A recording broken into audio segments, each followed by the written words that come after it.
ஆடிப்பூர நாளில்தான் அன்னை பூமாதேவியே ஸ்ரீவில்லிபுத்தூரில் துளசி மாடத்தில் ஆண்டாளாக அவதரித்தார். எம்பெருமானின் பல்வேறு அம்சங்களான சங்கு, சக்கரம், வில், கதை, வாள் போன்ற ஆயுதங்களே ஆழ்வார்களாக அவதரித்தனர். பெருமாளுக்கு சேவை செய்து கொண்டிருந்த பெரியாழ்வாருக்கு துளசி செடிக்கு அடியில் ஆண்டாள் சிசுவாக கிடைத்தாள். அவளை அன்போடும் பண்போடும் வளர்த்து வந்தார் பெரியாழ்வார். அவர் விடியற்காலையில் பூக்களை பறித்து மாலைகளை தொடுத்து பெருமாளுக்கு அளிப்பதை வாடிக்கையாக வைத்திருந்தார். ஆனால் ஆண்டாளோ பெரியாழ்வார் தொடுக்கும் மாலைகளை தான் முதலில் அணிந்து பார்த்த பின்னரே பெருமாளுக்கு அளித்தார். இதை ஒரு நாள் கண்டுவிட்ட பெரியாழ்வார் ஆண்டாள் மீது கடிந்து கொண்டார். இறைவனிடம் கண்ணீர் மல்க மன்னிப்பு கேட்டார். அன்று இரவு இறைவன் பெரியாழ்வாரின் கனவில் வந்து ஆண்டாள் சூடி கொடுத்த மாலையே தனக்கு வேண்டும் என்றார்.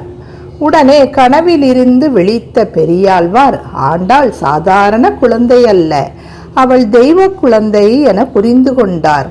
பின்னர் ஆண்டாள் மன வயதை அடைந்ததும் எம்பெருமானின் கட்டளைப்படி ஸ்ரீரங்கம் அழைத்து செல்ல அங்கு ஸ்ரீரங்கநாதரிடம் ஒளியாய் சேர்ந்து கொண்டாள்.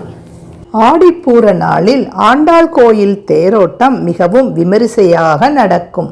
பூ உலகில் துளசி மாடத்தில் அவதரித்து தன்னையே நினைத்து தன்னையே மணந்த ஆண்டாளுக்கு ஸ்ரீரங்கம் ரங்கநாதர் ஆண்டுதோறும் ஆடிப்பூர நாளில் பட்டு வஸ்திரம் பரிசளிப்பது சிறப்பு அம்சமாகும்.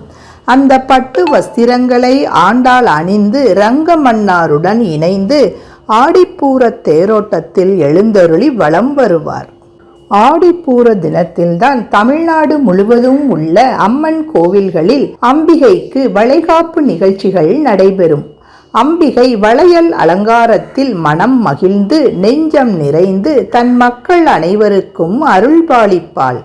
அம்பிகைக்கு வளையல்கள் வழங்கி சார்த்துவதும் வளையல் காப்பு அலங்காரத்தை தரிசனம் செய்வதும் அற்புதமான பலன்களை வாரி வழங்கக்கூடியது, ஆனந்தத்தை வழங்கக்கூடியது, பலமான வாழ்க்கையை வழங்கக்கூடியது, மனம் போல மாங்கல்ய பாக்கியமும் பேர் சொல்ல குழந்தை வரமும் பெற்றுத்தரும் திருநாள்தான் ஆடிப்பூரம்.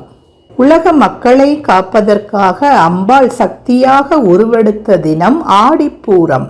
சித்தர்களும் முனிவர்களும் இந்த நாளில்தான் தங்களுடைய தவத்தை தொடங்குவதாகவும் புராணங்கள் சொல்கின்றன.